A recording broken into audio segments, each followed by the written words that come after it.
जाती थी। अब जैसे ही भगवान निकले तंबू से तो माता यशोदा गले लगा लेती है, एकदम प्यार करती है भगवान कृष्ण को। और भगवान ने माता यशोदा को प्रणाम किया और उसकी सभी पत्नियां आई 16,108। सबने माता यशोदा को प्रणाम किया। उसके पुत्र आए, पौत्र आए, सबने प्रणाम किया। कृष्ण के पुत्र आए, पौत्र आए। अब यहाँ कृष्ण पत्नियां और द्रौपदी में बात होने लगी। द्रौपदी पूछ रही है, कृष्ण पत्नियों से कहती है कि तुम्हारा विवाह कैसे हुआ, कितना युद्ध हुआ। तो कृष्ण पत्नियां बता रही है कि हमारे विवाह में तो इतना युद्ध हुआ। एक ने कहा हमारे विवाह में बहुत युद्ध हुआ। अब सभी बातें कर रही थी तो पता चला राधा रानी आई है, राधा रानी भी आई है। तो कृष्ण पत्नियां कहती है कि हम मिलना चाहती है राधा रानी से। भगवान से कहती है कृष्ण से, क्या मिलने क्या? तो भगवान कहने लगे मिलोगी लेकिन खाली हाथ नहीं जाना है, राधा के पास खाली हाथ नहीं जाना है।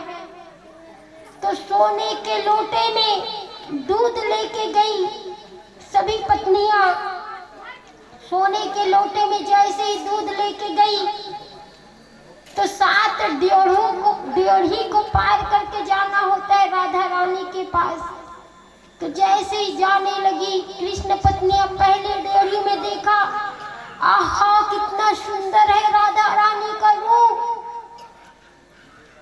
तो कहने लगती हम राधा नहीं है, हम तो उनकी दासी की दासी की दासी की दासी हैं।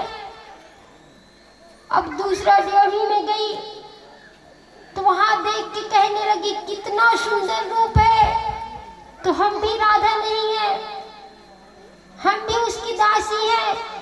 अब 7वीं ड्योढ़ी में देखा ललिता, विशाखा, अतरंग सहेलियां खड़ी थी, साष्टांग लेट गई। कृष्ण पत्नियां कहती है राधा रानी हम आपको प्रणाम करती हैं।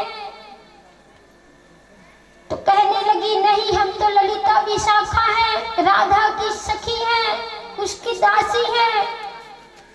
तो राधा कहाँ है? अब जैसे ही अंदर में गई तो सभी घेर के राधा रानी को बैठे थे और बीच में राधा रानी बैठी थी। अब गए तो सत्संग हुआ, बहुत देर तक सत्संग हुआ। इधर उधर की बातें नहीं चल रही है।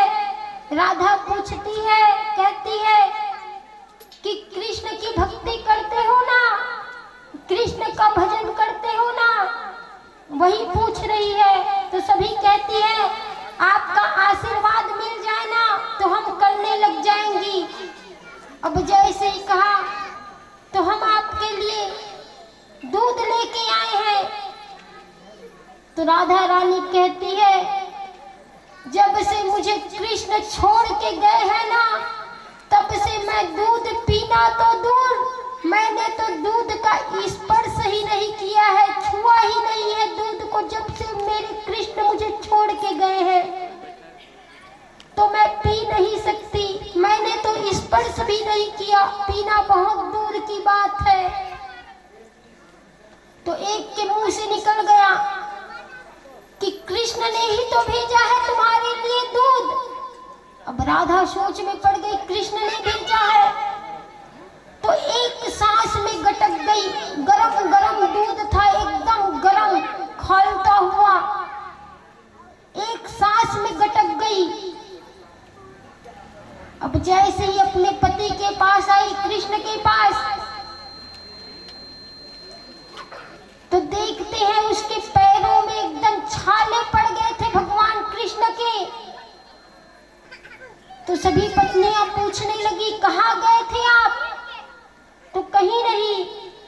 तो कहीं नहीं गए थे तो पैर में छाले कैसे पड़ गए?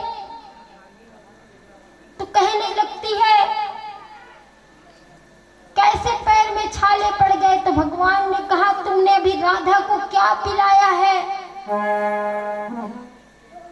तो कहा कि हमने तो उसे गर्म दूध दिया था, हमें मालूम नहीं था कि एक सांस में पी जाएगी, वही दूध दे के आए हैं। तो हाँ, गरम गरम दूध जो पिया ना राधा ने, उसके हृदय में मेरा चरण है, मैं वास करता हूँ, इसी कारण मेरे पैर में छाले पड़ गए।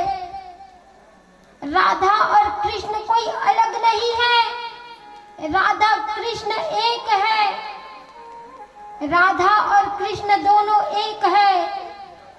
बोलिए राधा कृष्ण भगवान की जय। तो कहा राधा कृष्ण भगवान एक है, अलग नहीं है। तो आज सुखदेव जी परीक्षित से कहते हैं कि कृष्ण के पुत्रों ने भयंकर अपराध कर दिया। प्रभास क्षेत्र में एक बड़ी सुंदर जगह है, सप्तऋषि पिंडारक क्षेत्र। वहाँ बड़े बड़े संत जन विराजमान थे, बहुत बड़े बड़े संत आए थे। तो देखो, जामवंती जो थी ना, बताई ना, भालू की बेटी का नाम जामवंती, तो उसका एक भी पुत्र नहीं था। तो भगवान सोचते हैं कि इसका भी एक पुत्र हो जाए। तो शंकर पार्वती की प्रार्थना करने लगे। तो शंकर पार्वती सोचने लगे कि हम दोनों में अभी बहस हो रही थी, शंकर भगवान और मेरे बीच में, कि मैं कृष्ण का पुत्र बन के जाऊंगा। शंकर ने कहा, तो पार्वती कहती है मैं कृष्ण का पुत्री बन के जाऊंगी। तो दोनों में बहस छिड़ गया था। अच्छा हुआ आपने कहा कि पुत्र बन के आना। तो आज शंकर भगवान और पार्वती दोनों ही पार्वती के सहित अम्बा रूप लेके आए हैं। तो उसका पुत्र का नाम हो गया शांब। बोलिए शंकर भगवान की जय। तो शांब पुत्र बहुत सुंदर है। तो आज कृष्ण के सभी पुत्र जो प्रद्युम्न बड़े थे ना, सभी आके कहने लगे कि चलो शाम को जननी साड़ी पहना देते हैं, और इतने बड़े बड़े ऋषि बैठे हैं ना, तो जाके पूछेंगे कि इसका बेटा होगा कि बेटी, उसके पेट में कपड़ा बांध देंगे। अब जैसे ही आज शाम को जननी साड़ी पहना दिए और जाके पूछने लगे, तो सभी ऋषि कहने लगे ये किसकी घर की बहू है? तो सभी कहने लगे कि बताओ संत, इसका लड़का होगा कि लड़की? तो संत क्रोध में आ गए, अरे कृष्ण के पुत्रों, तुमने हम संतों को क्या समझ रखा है? एक कपड़ा को बांध के आ गए और क्या होगा पूछ रहे हो? जाओ, हम श्राप देते हैं यदुवंशियों को कि इसके पेट से लोहे का मूसल निकलेगा। श्राप दे दिया यदुवंशियों को। अब सब डर के मारे भयभीत होके भागते भागते आए कि क्या होगा, कैसे हो गया, श्राप मिल गया। वसुदेव जी चिंता में पड़ गए, कितना भयानक श्राप लग गया यदुवंशियों को।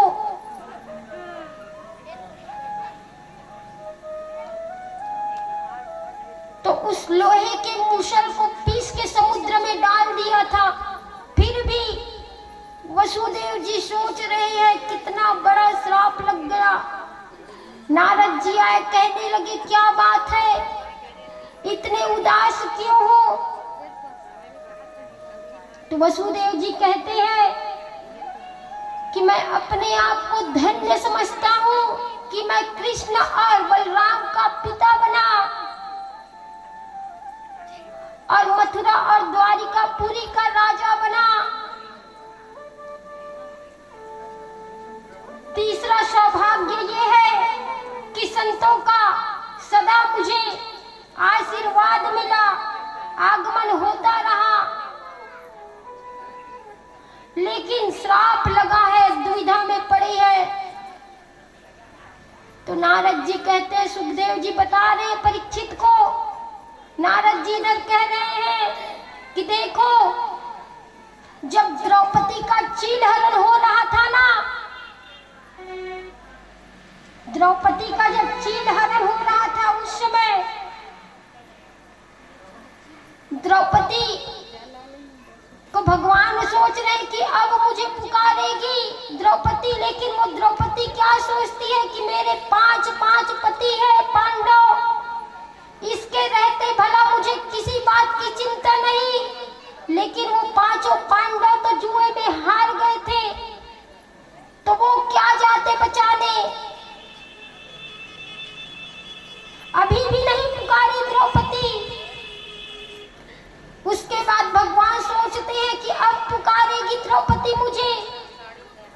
तो द्रौपदी सोचती है कि इतने बड़े बड़े बाबा हैं, भीष्म पितामह है, द्रोणाचार्य है, कृपाचार्य है, भला इतने बड़े बड़े बाबा के पास कोई मेरा कुछ उखाड़ ही नहीं, कुछ नहीं कर सकता, कुछ बिगाड़ ही नहीं सकता। इतने बड़े बड़े बाबा हैं, भला कौन क्या करेगा, कोई कुछ नहीं कर सकता। दुष्ट दुशासन की क्या हिम्मत भला। तब भी नहीं पुकारा। उसके बाद भगवान सोचते हैं कि अब द्रौपदी मुझे पुकारेगी, तो कहने लगती है, मैं रजस्वला नारी हूं, भला कोई मुझे हाथ लगा सकता है। उसके बाद अब भगवान कहते हैं अब पुकारेगी। जब कोई नहीं आया साथ, तब द्रौपदी हाथ दोनों उठा देती है और कहती है कि हे देवकी नंदन श्री कृष्ण, हे यशोदा वत्सल कृष्ण, मेरी रक्षा करो। कौरवों की सभा में देखो मेरा साड़ी कैसे खींचा जा रहा है, लेकिन आप कहाँ हो, आप आओ, मेरी रक्षा करो। जैसे ही भगवान को पुकारती है तो भगवान साड़ी के रूप में आ जाते हैं और दुष्ट दुशासन खींचते खींचते थक गया। तो सुखदेव जी परीक्षित से कहते हैं कि साड़ी बीचे नारी है, किनारे बीचे साड़ी है, साड़ी ही किनारी है, किनारी ही की साड़ी है, साड़ी बीचे नारी है, किनारे बीचे साड़ी है, साड़ी ही किनारी है, किनारी ही की साड़ी है। भगवान खुद साड़ी बन के आ गए और दुष्ट दुशासन खींचते खींचते थक गया। तो कहते हैं ना कि मैया को जो है पति का नाम नहीं लेना चाहिए। तो एक जगह कहावत चली कि माता जानकी ने तो पति का नाम लिया था, जब रावण उसे लेके गए थे तो कहने लगी थी कि हे राम जी आप आइए, मेरी रक्षा कीजिए, मुझे बचाइए। उसने तो नाम लिया था। तो कहते हैं सुखदेव जी, जब सामने पति हो तब नाम नहीं लेना चाहिए, जब दूर में है ना तब नाम ले सकती हो, सामने नहीं है तब नाम ले सकती हो। अब जैसे ही कहा तो एक जगह की मैया रोज भजन सुनने जाती, कथा सुनने जाती।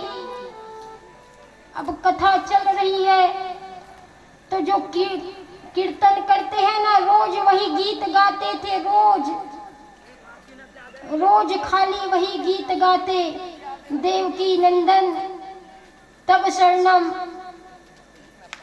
इतना गाते। तो जैसे ही क्या गाते, कालिया मर्दन कंस निकंदन देवकी नंदन तब शरणम। तो जैसे ही यही गीत रोज गाते थे, रोज की भजन में यही गीत। अब मैया रोज आगे में आके बैठती थी तो कहते थे कालिया मर्दन कंस निकंदन देवकी नंदन तब शरणम। अब मैया के पति का नाम था देवकी, तो मात्र इतना ही बोलती, कालिया मर्दन कंस निकंदन, उससे आगे बोल ही नहीं पाती। अब सोची आज दूसरा कीर्तन करवाएंगे संगीतकार, तो नहीं, आज भी वही कीर्तन। अब मैया सोची कि पाप लगता है, रोज जाते हैं कीर्तन नहीं करते, तो आज तो ऐसा कुछ करेंगे जिससे कीर्तन भी हो जाए, पाप भी मत लगे। अब उसकी बेटी का नाम था चंपा। अब आके सीधे एकदम सामने में बैठ गई। अब जैसे ही संगीतकार कीर्तन करने लगे, कालिया मर्दन कंस निकंदन देवकी नंदन तब शरणम, तो मैया गाने लगी एकदम झूम के, कालिया मर्दन कंस निकंदन चंपा के पापा तब शरणम। तो बेटी का नाम था चंपा।